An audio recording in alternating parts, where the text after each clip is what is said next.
Welcome to qualifying for the European Endurance Prototype Cup. It's the season finale and the championship is on the line. Only 5 points separate Romain Carton in the DB Autosport number 20 from the 154 Kojimo crew of Erwin Creed, Marlon Hernandez and Nico Prost, with another 4-hour race to decide the Drivers and Teams Championship overall. It is 3 15-minute sessions that will determine the grid for tomorrow morning's race, the average of the three that will set the grid. Cars already out there on track. It's Chris Stevens here in the commentary box. Alongside me, LMP3 racer Ewan Thomas. How are you doing? Yeah, I'm doing pretty well actually this morning. It's nice and hot for a change. Early in the weekend, we were having the signs of rain, and it was a bit cold. So yeah, I can wear a short sleeve T-shirt now. Yeah, I mean, when we got here this morning, it was pretty chilly. I don't know what time you rocked up, but we've been here since about 7:30. Yeah, I mean, I only rocked up about 20 minutes ago. So, so yeah, for me, it's been nice and sunny. I mean, we were even seeing a bit of the heat haze on the back straight. Oh no, I was interviewing drivers on the Formula Cup grid, and I could see my own breath. So it was yeah, it was jolly cold there this morning. But now it has warmed up quite nicely. Should be simple enough to get the temperature and the pressure into the Goodyear tyres. And interesting is Romain Carton, who is doing this first session. Normally we see some of the quicker drivers being saved for later in the session. Normally these first sessions we see a lot of bronze drivers. I mean, I suppose you don't necessarily have this problem when you've been racing in the Le Mans Cup, because isn't it? It's the bronze driver that qualifies the car, is it not? Yeah, that is the case. They by the regulation, the bronze driver has to qualify, so you don't have to do the make the decision. It's already made for you. So. But I guess they could be going for an alternate strategy if they, you're saying about the championship, maybe they're just trying to lock out a pole.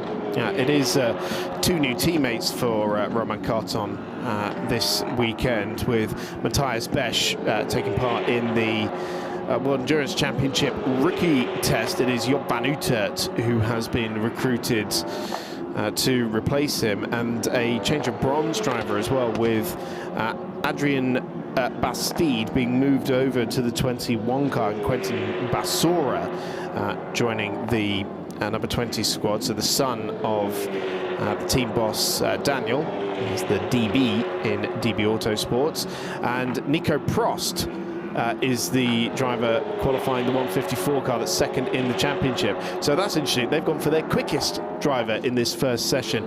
Do you reckon they're thinking about that this might be the best track condition? I mean, potentially so, but in that case, it could be like you'd want to put your faster one in a trickier condition to see. But I mean, yeah, I think that might be the case, because both of them have opted for that they haven't really been doing throughout the year. So maybe they know something that we don't. Yeah, well, whatever's going on over at Kojimo, it's working at the moment. It's Nico Prost is 6/10 quicker than anyone else on the circuit. Purple middle sector has gone to Romain Carton though, but I love it. It's the top 2 in the championship that are 1-2 at the moment. Just actually taking a look at the graphic, ignore those. That's not quite reflecting the It's Live timing at the moment. So hopefully our team will get that corrected. So I'll try and keep you up to date with the times as much as I can. It is interesting, we've got quite a lot of new drivers here in this field. So Fabien Michal joining the Switch Racing squad with Alistair Young and Sandro Perasuti, multiple GT4 champion in France and in Europe. Gaël Julien is back with the Graf Racing team in their number 7 car, alongside Franck Desato and Jonathan Thomas.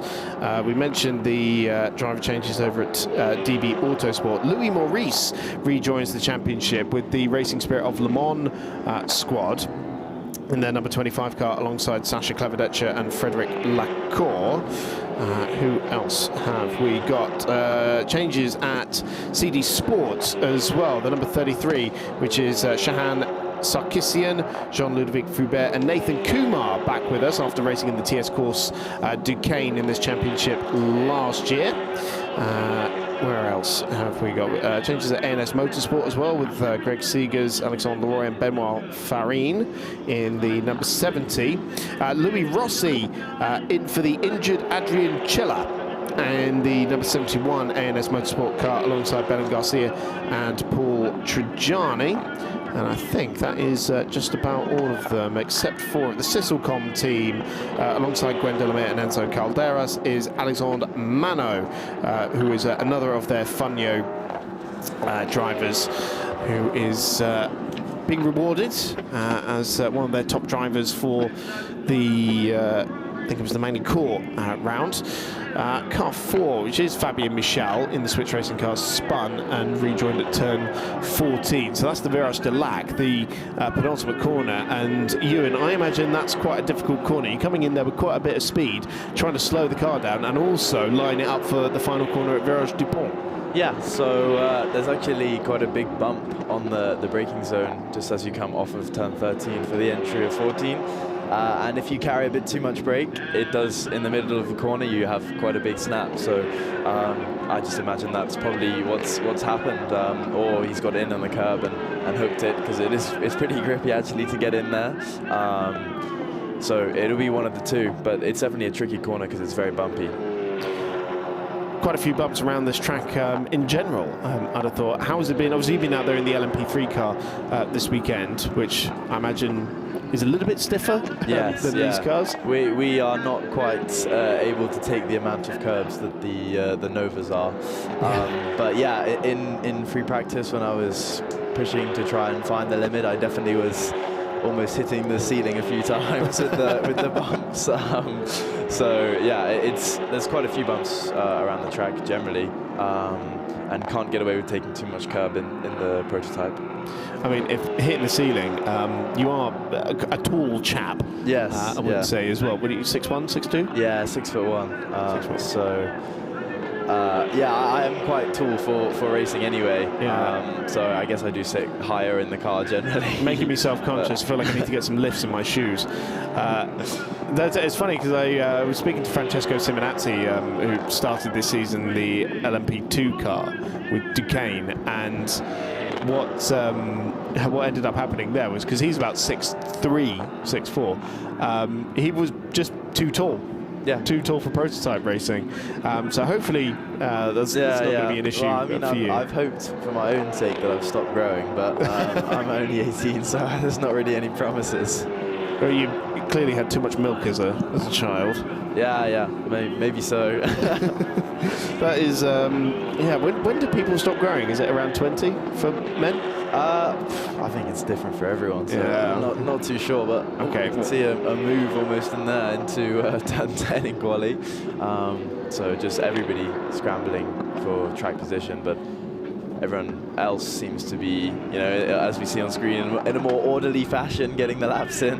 Yeah, it's a busy grid out there, 26 cars, but they do have nearly 6 kilometres of space to play with, 5.842 kilometres of the circuit Paul Ricard.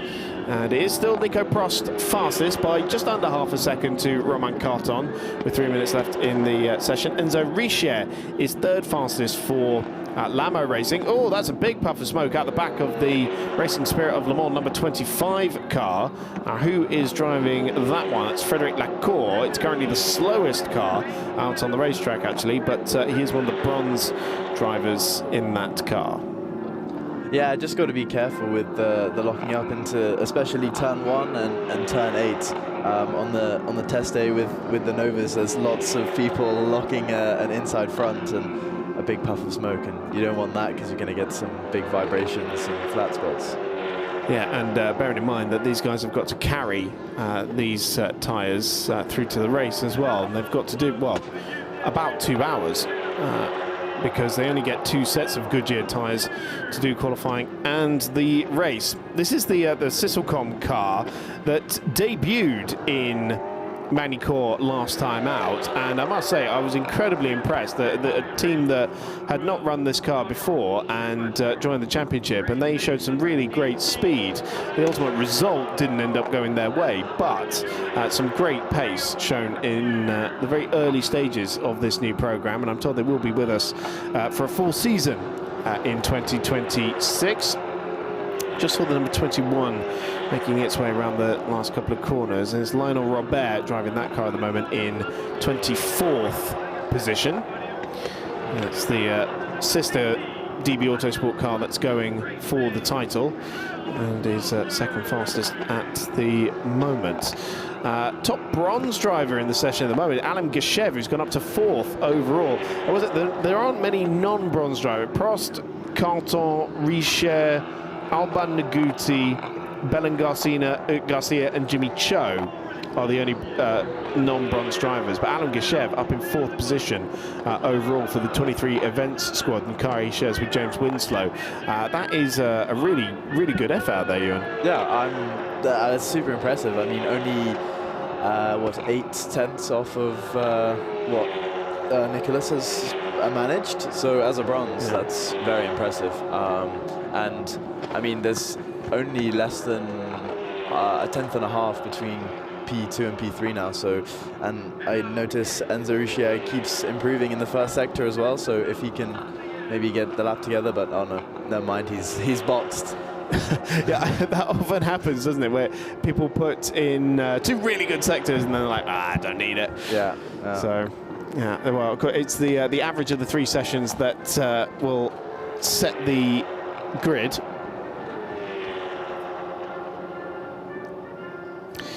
And so we are now with the checkered flag.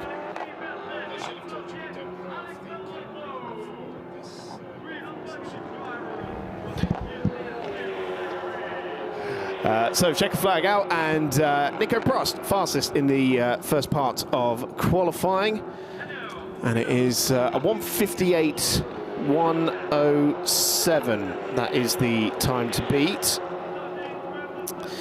And we'll keep an eye on that as our benchmark for Q2.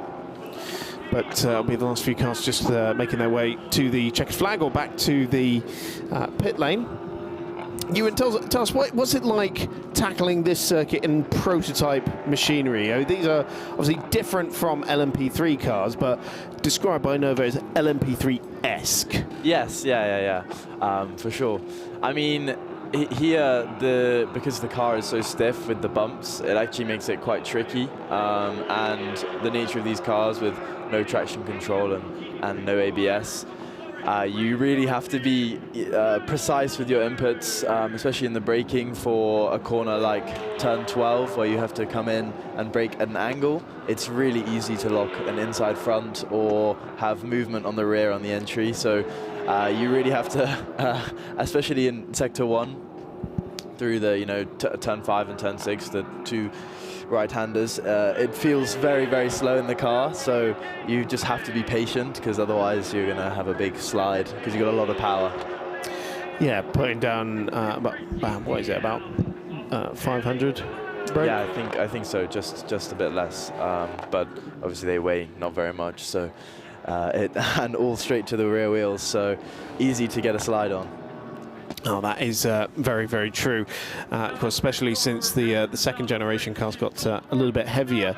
You are probably the first driver I've spoken to that's driven both of the Gen 2 and Gen 3 cars in your smattering of Le Mans Cup outings this year.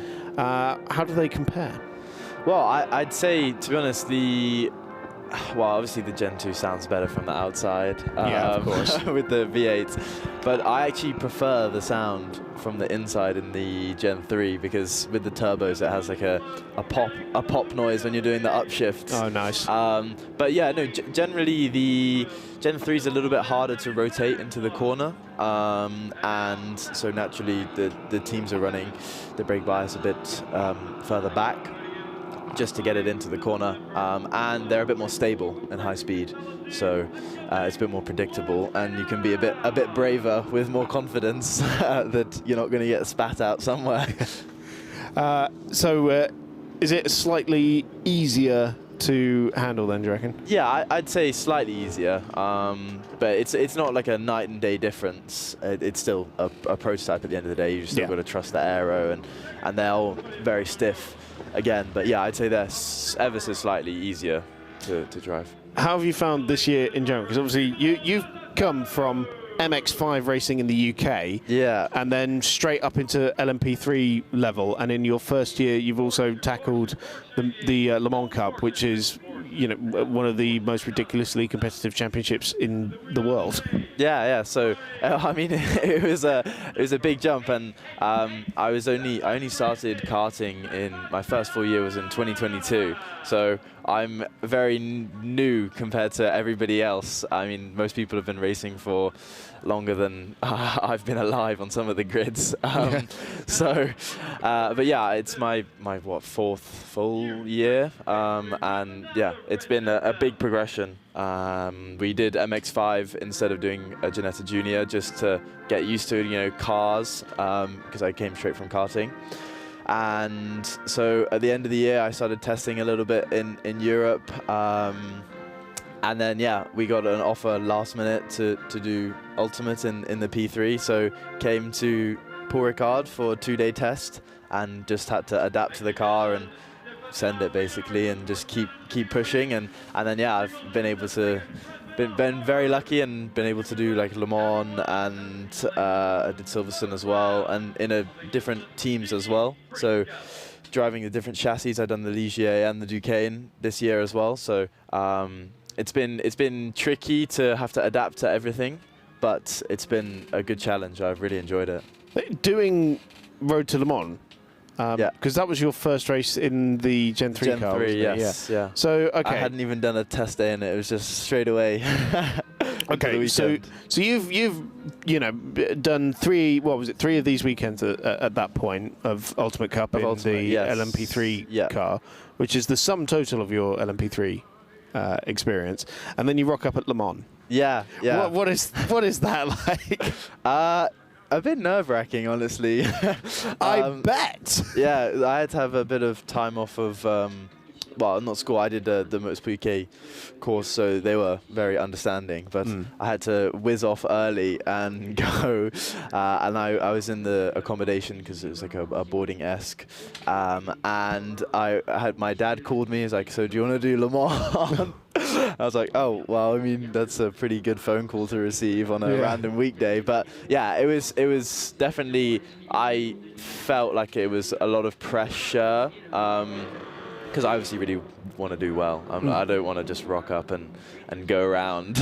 So I had to prepare on a very short time frame as well.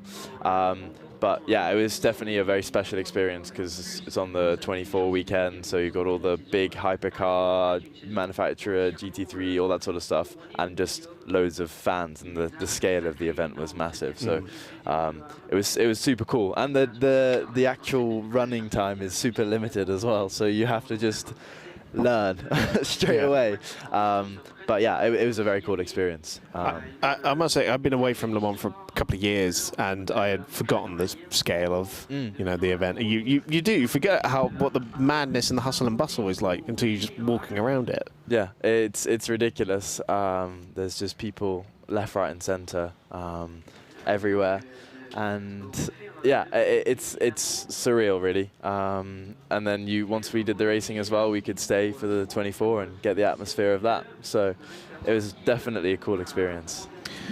Green flag waved, green light at the end of pit lane, and Q2 is now underway. And we will get the driver names just as they leave the pit lane. Some are easier to figure out than others, because if you've got, say, a car with only 2 drivers in it, and one of them is a bronze, then they have to do Q1 and Q3. Because the rule is they have to do 2 of the sessions, but they can't do them back to back. So in the 23 events car, for example, that Adam Gishev drove in Q1, that means James Winslow has to take the wheel for Q2. But otherwise, you are pretty free to do as you wish. Another car, for example, that has to do that. Michael Stephen will have to take over from Nick Adcock in the number 30 CD Sport car as they round off another year of racing together. Interesting one that's just come through. Car 57 is under investigation for not respecting the race director's instructions. So that's the Kojimo car, one of their all-bronze cars, Amenter cars of Nicolas Chartier and Stefan Rupp. It's Rupp at the wheel of the car now, so that maybe was Nicolas Chartier in the previous session or Stefan Rupp at the very start of this one. Interesting. Ewan, has anything been said in the briefings about the start of these sessions or leaving pit lane, anything like that? Well, I mean, there's always the regulations for the race directors with fast lane being open and all that sort of stuff. So to be honest, that's the only kind of thing my mind is going towards now. Maybe he went early or something like that, or at the end of the pit lane was held but just went. So not sure. But yeah, there's obviously rules that you've got to adhere to, but it's nothing out of the ordinary that you wouldn't have on a normal race weekend. Interesting one. Okay, well, we'll keep an eye out for any penalties that may come the way of the Kojimo crew. Thankfully, not the one that's fighting for the championship. Yeah. As Christoph Cresp puts in an early good couple of sectors, although they're just building up onto their first flying laps now in this session. So there's Michael Stephen, the CD Sport car. Name a championship, he and Nick Adcock have raced in it. That is the sum of several years of racing together, and Nick Adcock, huge advocate for this championship as well. Goes back to South Africa, tells them all about it, brings a bunch of drivers back with him as well in his suitcase. So they come and join us as well, which is great to see. It's interesting to see this, well, until then, again. But on the timings, there was each sector, the fastest one belonged to somebody different. So it's interesting to see where everyone's strong or struggling, and just shows that the level everyone's very competitive, and it's just going to be who can piece all of the sectors together the best. So it's going to be the best lap time of Stefan Rupp in this session that's going to be deleted for not respecting the race director instructions. Sadly, we don't have more detail on that, but I'm sure we'll get a steward's report after the session, and so in the race broadcast tomorrow we might be able to give you a full lowdown of what happened either at the end of the last session or the start of this one for that Kojimo car. Very curious one. I'll go and speak to the team after the session. So who have we got in this one? James Winslow in the 23 events car, which we've mentioned. Quentin Bassora qualifying the championship contending number 20 car. Who else have we got? Chris Short in the number 31 CD Sport car. Sandro Perisuti, who's just gone fastest for Switch Racing. Loris Kybers in the number 8 Graf car. Gilles Herriot in the 32 CD Sport car. Disappointment for his brother, Francois, in the World Endurance Championship yesterday. Sadly, the LMGT3 title not going their way, but going the way of Manthey and the Porsche squad. Nathan Kumar back in the championship in the sister number 33 car. Who else do we have? Gaël Julien in the number 7 Graf car. And Erwin Creed in the championship contending 154 car.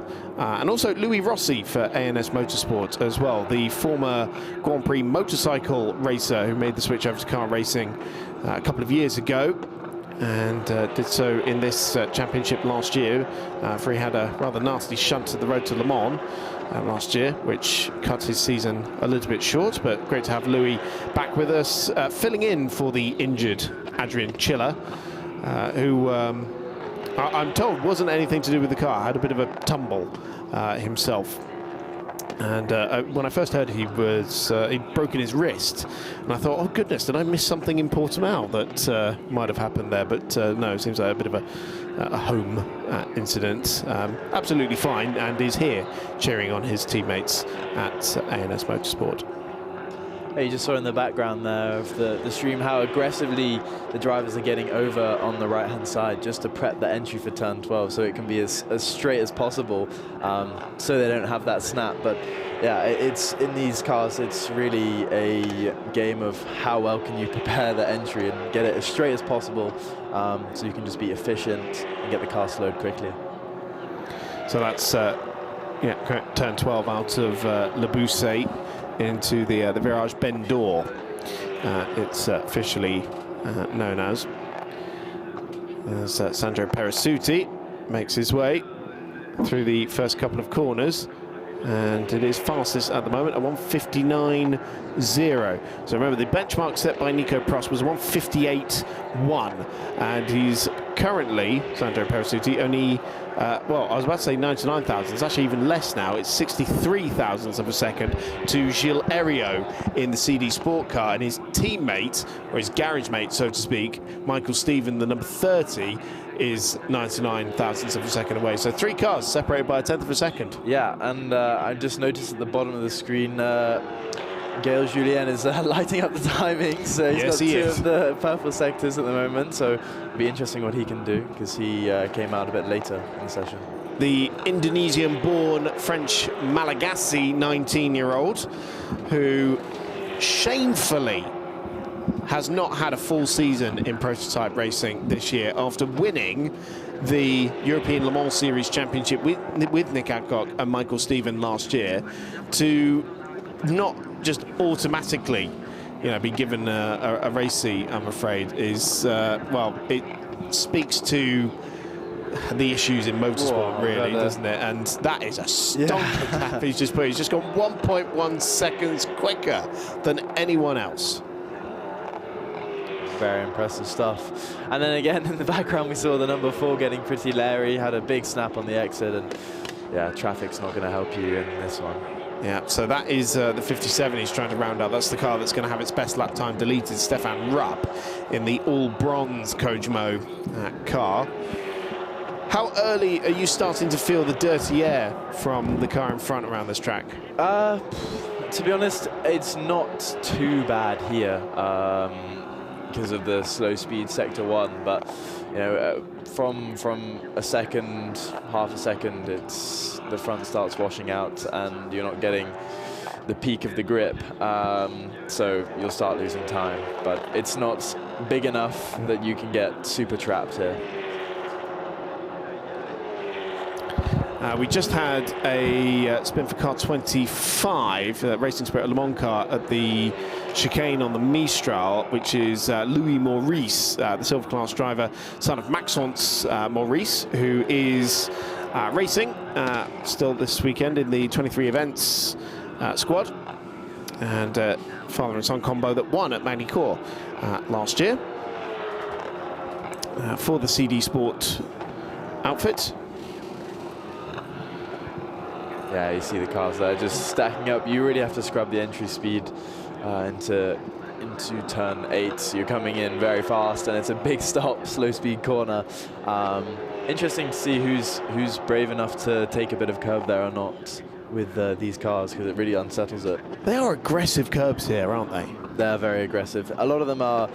They've got 2 layers, so there's a lower one, and then on the outside it's a higher one, or vice versa. So you really have to know which one's which, otherwise you might end up ever so slightly airborne.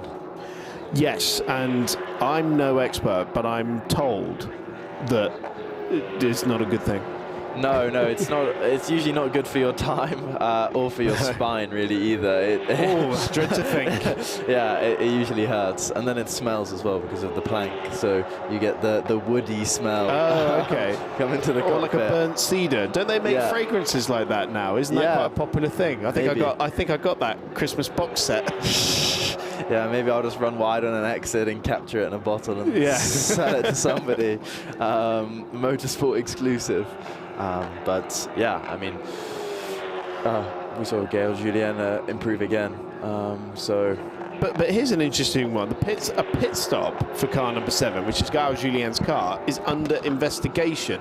So presumably it had some trip to the pits during this session. I mean, they came out later than the rest, which is why he only lit up the timings after, like a lap or so after. So maybe that could be something to do with it. But in the car, you can't really think about that. You've just got to focus and keep putting in the good laps. No, I'm sure they won't even have told Gaël about that, will they? As we see, James Winslow, he's gone purple in sector 2. So maybe the gap to first will be closed down a bit. Might well do. It is 1:58.4 for James Winslow so far. This is Gaël Julien moving slowly. Probably just building up to another lap by the looks of it. And it is Winslow with the best middle sector time. Where's he on the racetrack at the moment? Number 28 car, just making its way around turn 13 now, coming up to the Virage de Lac and the Virage du Pont. He's just behind Erwin Creed on the track, actually. So it will be James Winslow across the line any time now. But Gaël Julien did actually have a purple sector on that lap and backed out big time in the end of the lap. And it's not an improvement for James Winslow on that previous lap, I'm afraid. So the gap remains half a second between Gaël Julien and James Winslow at the head of the field. So Graf ahead of 23 events, ahead of CD Sports, Michael Stephen as it stands. Yeah. I mean, there you just saw how bumpy it is in that sector. Yeah. And especially for turn 5, there's a bump and you have to get the car in beforehand, otherwise you're not gonna have a fun time on the exit. You'll just be under rotated and then you get pushed out onto the curb. So it's really important to get in on that bump and just use it to help you round. Tell us about Scene Corner, where Gaël Julien is just coming up to now. I describe it as one of the ballsiest corners that we visit. Yeah, I mean, to be fair, well, we all the cars we were having night practice on the Friday, and that's when it becomes more of a ballsy corner because you don't even see what's going on, just the exit appears. But yeah, I'm not too sure about the Nova, but I imagine it's flat or almost flat, depending. Well, on a good lap, and for the top ones, it'll be flat out. Just gotta keep your foot in and trust the air is gonna hold you. Because on good tires, should be flat. I've got a good example of the roughness of the curbs there, watching Gaël Julien as he was using both the right and the left through the last few corners, trying to open up the track as much as possible. That lap was not an improvement. Still better than James Winslow's best time, though. It was a 58 flat for Gaël Julien. And that 57.8, 3/10 quicker than what Nico Prost managed in Q1, just for reference. Gilles Heriot, though, has gone back up to 3rd fastest, though, the Silver Class driver in 32. It's about 3/4 of a second away from Gaël Julien's benchmark time for the former monoplace champion in Ultimate Cup with the Formula Motorsport outfit.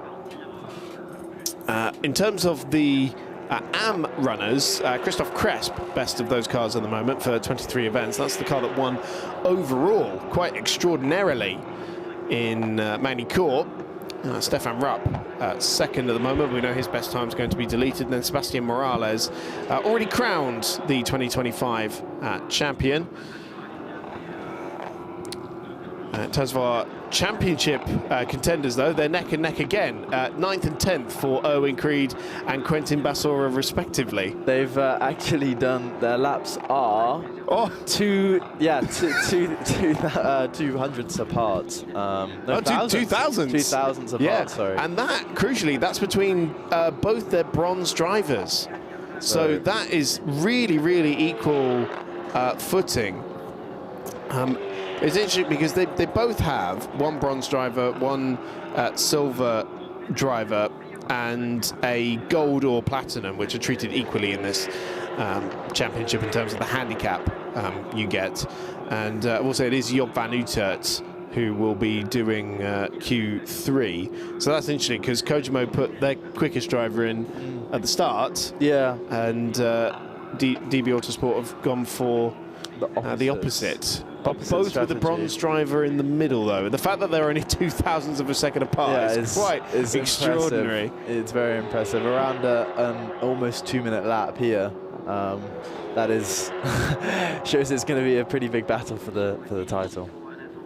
Isn't it just? That has whet the appetite, hasn't it? We've still got one more session to go, actually. So the new benchmark of 157.874. Annoyingly, we don't get the averages on the timing screen, so we'll have to contabulate after the session and keep an eye on the Ultimate Cup socials for the results later on in the night. But you would say that they're both looking in quite good positions at the moment.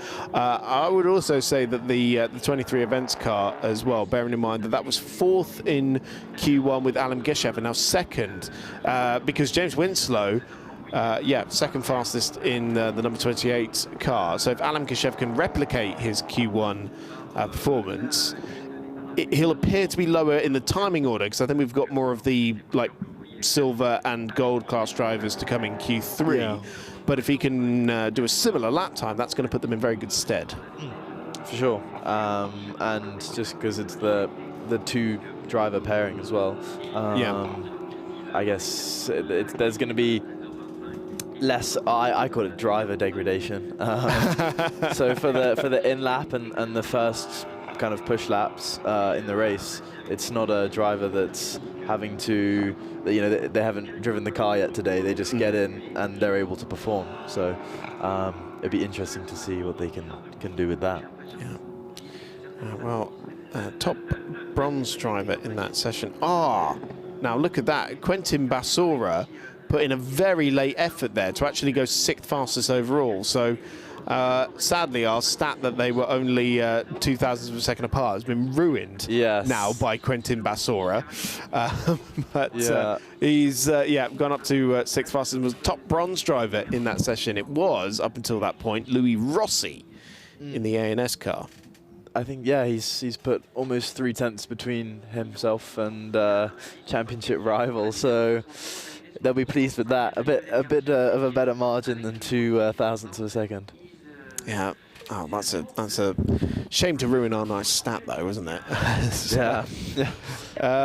We did not see Loris Kybers out in that session. I only just noticed that. So the number 8 Graf car that I think had a clutch change on it last night. So potentially problems persist on the number 8 car. And, because they haven't set a time in Q... oh no, hang on a minute, actually. Now this is interesting. It's showing that 7 laps have been completed, but no lap time set, and it's not classified. Okay, well, if it isn't classified, then I think it will be starting at the back of the grid. So we'll check up on that one later as well. Very mixed messages I'm getting from the timing screen at the moment on that front. Loris Kybers, you'd normally expect to be fighting right up at the front of the field, one of the fastest drivers in this on this grid. So brief pause once again while we have the changeover between Q2 and Q3. So Ewan will talk about you a little bit and talk about the fact that you've got 2 races today to come in the LMP3. Yeah, I mean, it's because of this packed weekend, they've had to spread everything out, which is unique. Obviously, these guys have the race tomorrow, 4 hours. So it's kind of odd having Sunday qualifying, I suppose, for the drivers. Yeah. But yeah, for me, I've got a race in 3 hours and then one very late tonight.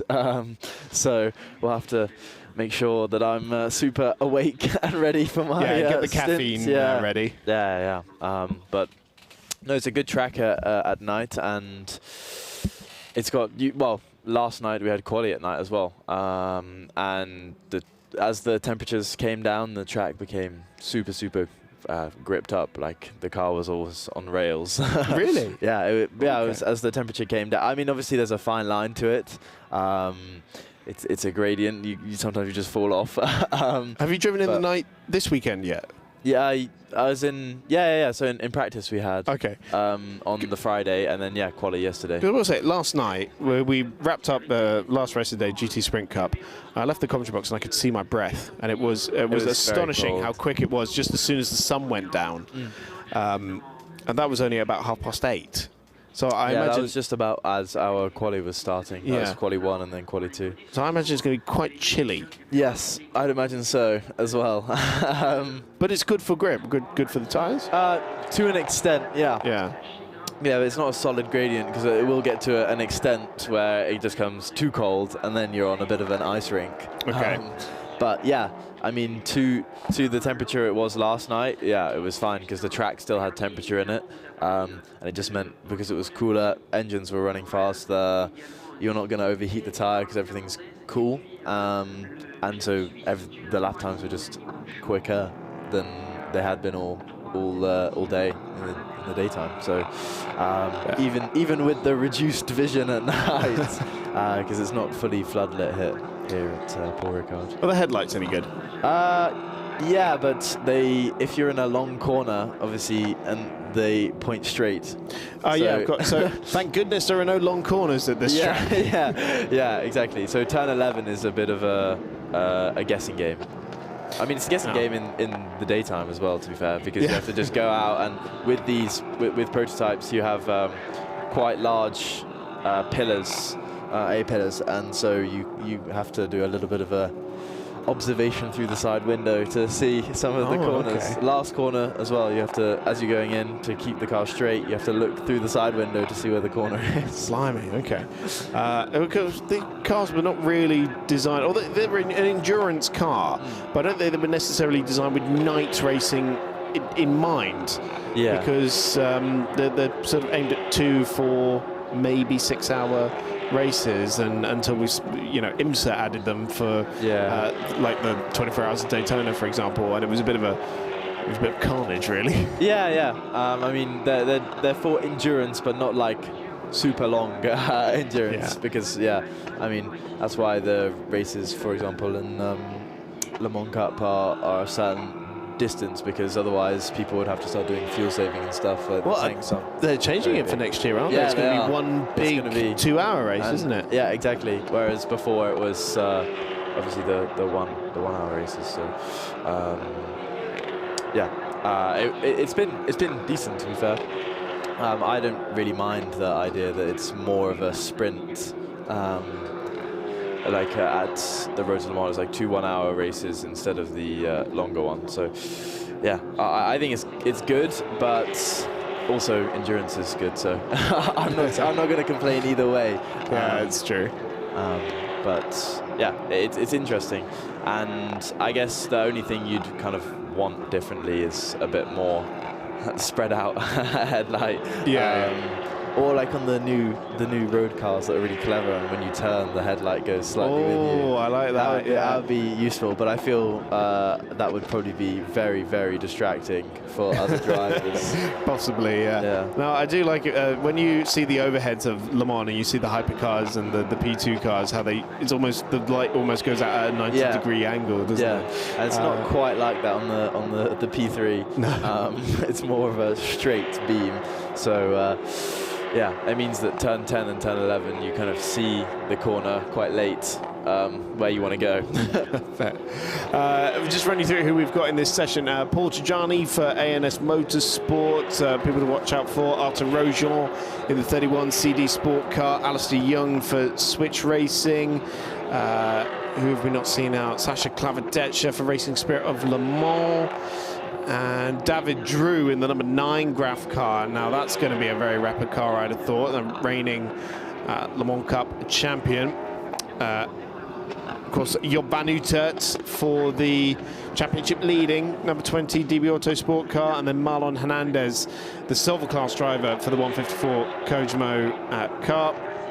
Other quick drivers to look out for: Adrien Bastide, Nicolas Morlini, Jonathan Thomas in the number 7 Graf car. But remember, that is a car that's under investigation at the moment. And lastly, Danny Bunchu for Lamo Racing as well, the 777 car. And first time across the board, set by Paul Giugiani, a 1:58.0. That's good pace straight out of the box. Yeah, straight out of the box. But we already see Marlon Hernandez has put a decent chunk through the first sector. So I fear that the times might actually be getting faster. So our earlier assumption of the track being quickest in the beginning might be wrong. Brief yellow at turn 2 there. That shouldn't have gotten in Marlon Hernandez's way, as Job van Uitert does the best middle sector on the lap. And Hernandez also about 6/10 to the Dutchman in that middle sector, having pulled only half a tenth in the first. So the pace is with Job van Uitert at the moment. He goes fastest, 1:56, 1:47. That is remarkable pace, 1.5 seconds quicker than anyone else out there. I'm going to have to scroll back through the qualifying lap records here, because I've only got the race one in front of me, which is 1:57.4. That is remarkable pace from Job van Uitert, and as you'd expect. Well, I mean, that's quite a good figure for the average for the team. I mean, yeah, 1 second faster almost than the car in second place at the moment. So a very impressive lap. Yeah, Arthur Rojon, the youngster, slotting into second there for CD Sport. But Job van Uitert, the 2018 European Le Mans Series champion in LMP3, leading the way at the moment, standing in for Matthias Besch, who's been largely ever present in that car. Only missed one round this season up until this point. The former Rebellion LMP1 racer, as Nicolas Morlini, former Cool Racing driver in the European Le Mans Series, goes third fastest for Racing Spirit of Le Mans, then David Drew and Paul Giugiani. Yellow flags. Oh, that is the number 21 DB Auto Sport car that is hard into the barriers, and we've got a red flag, unsurprisingly, because there's big damage to that car, a wheel off, and I imagine they'll have to take a look at that barrier as well.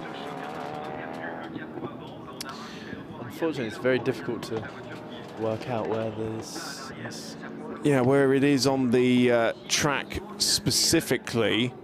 Well, one of the red painted runoff areas, which I don't think there are too many of them.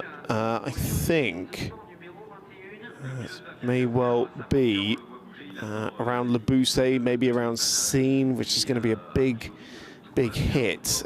Just checking to see who's driving that car. Adrien Bastide it was in the number 21. So that is their silver class driver, sharing the car with Daniel Bessora and Lionel Robert, the former midget racer who's gone hard into the barriers and given DB Autosport a fair bit of work to do between now and the start of the race tomorrow. Oh, that's quite a big chunk of car that's come off. Looks like wing, rear wing. Yeah, there was so it'd be interesting to see why that's so much further away from the car. Is that a brake disc as well? He's got in his hand. Oh yeah, it looks like it, doesn't it? Yeah. Wow. So yeah, that's done a significant amount of damage to the car. Well, we saw the whole left rear wheel was off the car. I wonder if there was something non-driver related that's gone on there. Potentially.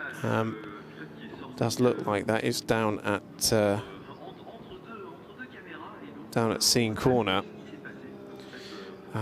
For Job van Uitert, he had just gone fastest in the middle sector, and Arthur Rojon had just gone fastest in the first sector when that red flag had come out. So there were some good laps on the board brewing, there. Yeah, brewing, very much so.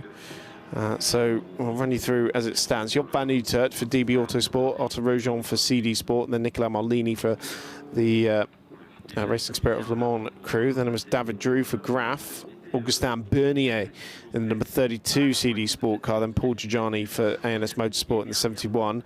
Mark Bassing in the Hallyday car, number 66.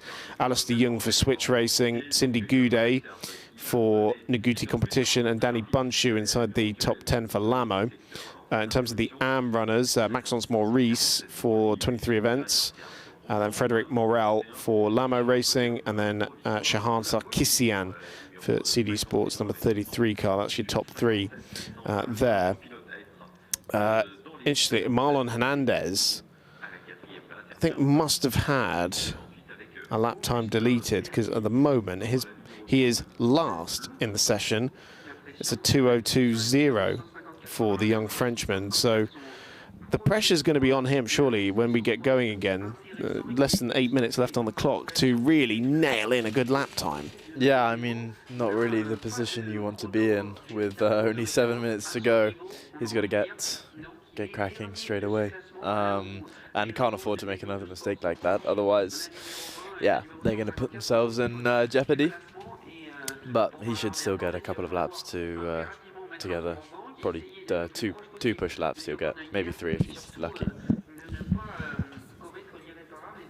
Okay, I've just had confirmation. Yeah, it's was it exit T10 going into 11. So I think it was at Scene Corner, which is yeah. I mean, we were talking about it earlier, but it's a scary place to have an off. Yeah, yeah.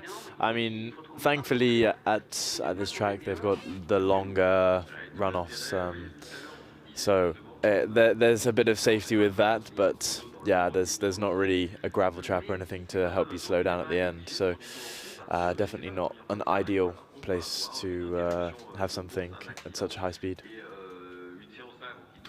Well, we are under red flag conditions because of a crash for the number 21 DB Autosport car of Adrien Bastide at Scene Corner.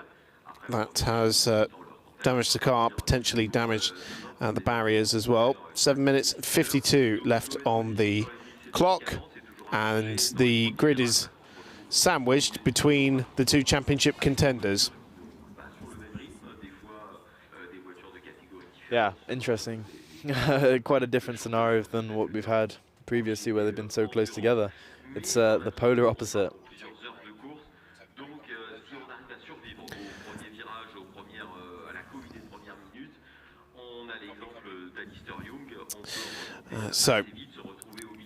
Just a reminder for everyone tuning in that the finale of the European Endurance Prototype Cup does get underway tomorrow morning. It is lights out at 8:55 local time, and we'll be on the grid from 8:30. It is Enduro Day pretty much for the Ultimate Cup European Series, as we have our final day of racing, not just for the cars, but the Motos Championship wrapped up recently as well. So in addition to the Novas, we also have the finale for the Renault GT Endurance Cup. So while we're under this red flag, we will take a short break, but stick with us as we approach the end of qualifying.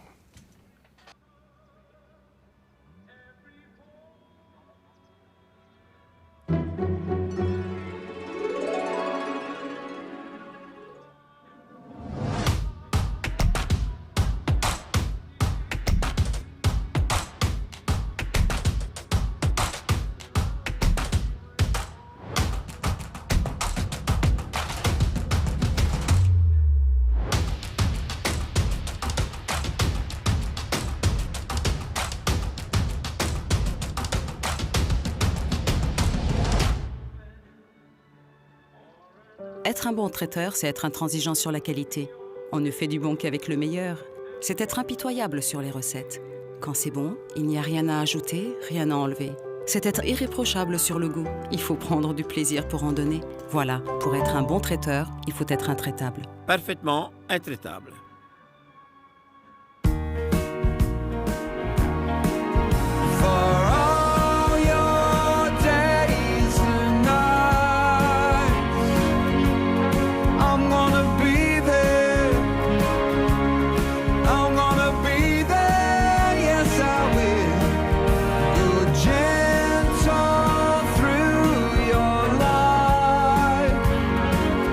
If you want me, I'll be there.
Être un bon traiteur, c'est être intransigeant sur la qualité.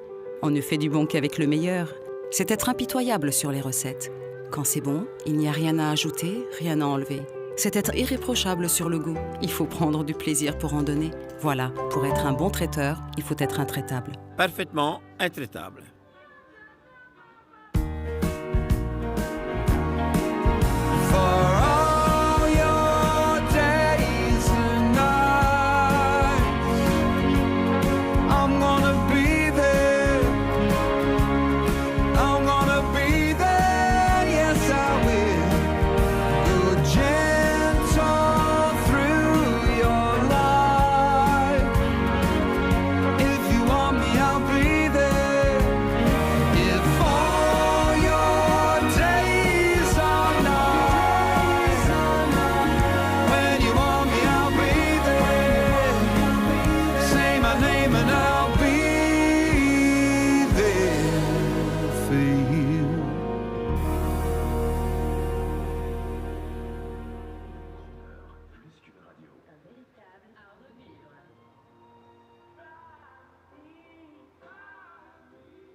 Well, we are back underway for the final parts of Q3. The 21 DB Auto Sports car of Adrien Bastide has been cleared from scene corner, and we have the cars back out onto the racetrack. A reminder, it is Job van Uitert fastest at the moment, but the pressure is on the nearest title rival for DB Autosport, Marlon Hernandez, in the 154 Kojimo car with no competitive time on the board, and is going to have to get one in these closing 7 minutes. Arthur Rojon is second fastest at the moment, ahead of Nicolas Morlini.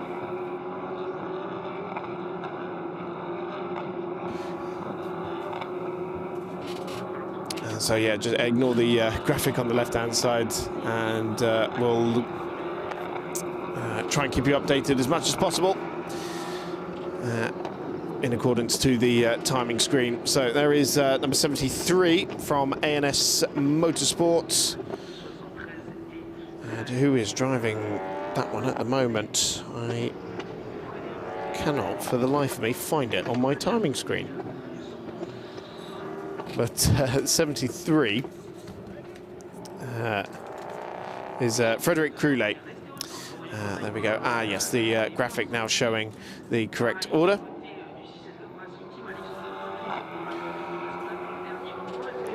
So 6 minutes left on the clock. Remember, Job van Uter had just done the best middle sector and Arthur Rojon the best first sector when that red flag came out. So pressure is on to get these times in before the checkered flag comes out. Big thanks to Ewan Thomas for coming in. Sadly, he's had to vacate the commentary box for the final few minutes of the session as he prepares for his European Sprint Prototype Cup race in a couple of hours' time. But we have still cars on the racetrack and the championship to settle tomorrow as well. Reminder, the best lap time so far, a 1:56.147, and that is nearly a full second quicker than Arthur Rojon, set by Job van Utert. Gaël Julien setting a 1:57.874. Nico Prost a 1:58.107 in the previous sessions. The Cindy Goudet for the Guti competition will be demoted from silver to bronze next year, according to the FIA database. Did study that when the new rankings were announced. Cindy, the hill climb and Andros Trophy racer before moving into GT4 competition last year. And sitting in just behind the 555 car, Philippe Thirion. It is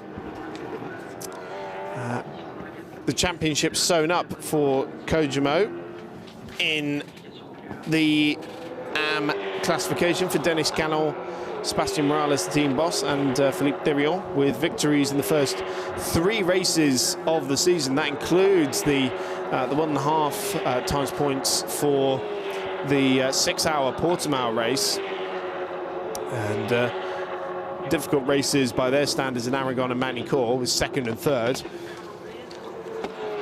I know that's saying something. So Job van Utert hasn't come back out onto the racetrack, I don't think. I think he's just happy with the job that he's done and leaving everyone else to try and match his benchmark, basically. So who's setting good times at the moment? I can tell you that Marlon Hernandez has been able to put in a decent time and has gone 5th fastest, but nearly 2 seconds away from Job van Utert. Just under 1.9 seconds. That's going to be a bit of a job for him. The incident at turn 15 has been noted. I think we saw that one.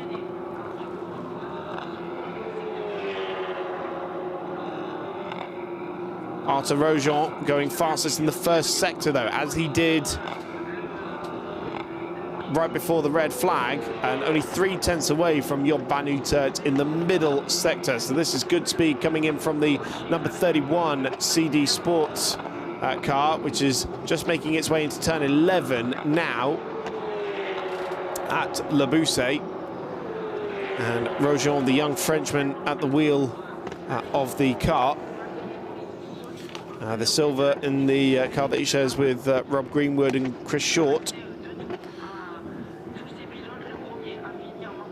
Arthur Rojon, who's just finished his Le Mans Cup campaign with CD Sport and Thomas Imborg in the Duquesne, the D09. And let's see if Marlon Hernandez, meanwhile, improves up to 3rd fastest as Rojon goes across the line and reduces the deficit to ½ a second. So changes for 2nd and 3rd. Arthur Rojon moving closer to Job van Utert, and Marlon Hernandez moving up to 3rd position. That is much more what they need in order to start towards the front. Although caught up with Marlon Hernandez this morning, felt very confident in saying, we're not building a qualifying car here, we're building a race car. So even if Kojimo start behind their title rivals, they certainly seem to have some confidence out there to win, I'm sure. Easiest way to seal the championship. As I said, it is only 5 points. Well, 5 3/4 points because of the nature of the 1.5 points for Portimao. So they would need to outscore them by 6 in order to take the title. But that's less than the difference between first and second.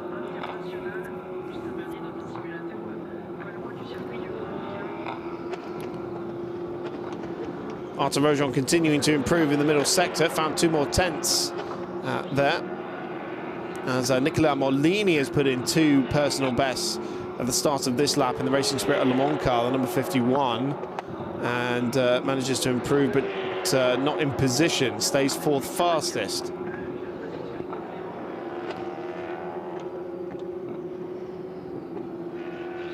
Checkered flag now out then. So will be Job van Utrecht at fastest, ahead of Arthur Rojon and Marlon Hernandez.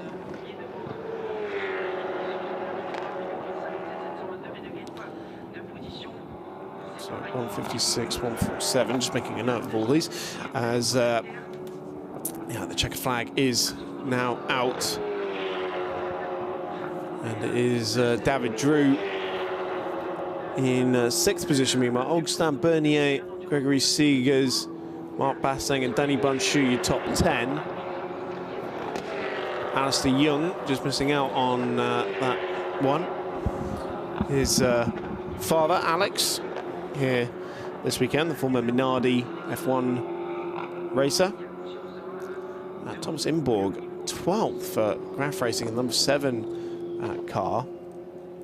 Alam Geshev, top bronze driver again in that session, and 3 seconds away from the pace of Job van Utrecht, which is nice pace. But that's all from the European Endurance Prototype Cup. Reminder, we get underway at 8:30 for the championship finale tomorrow.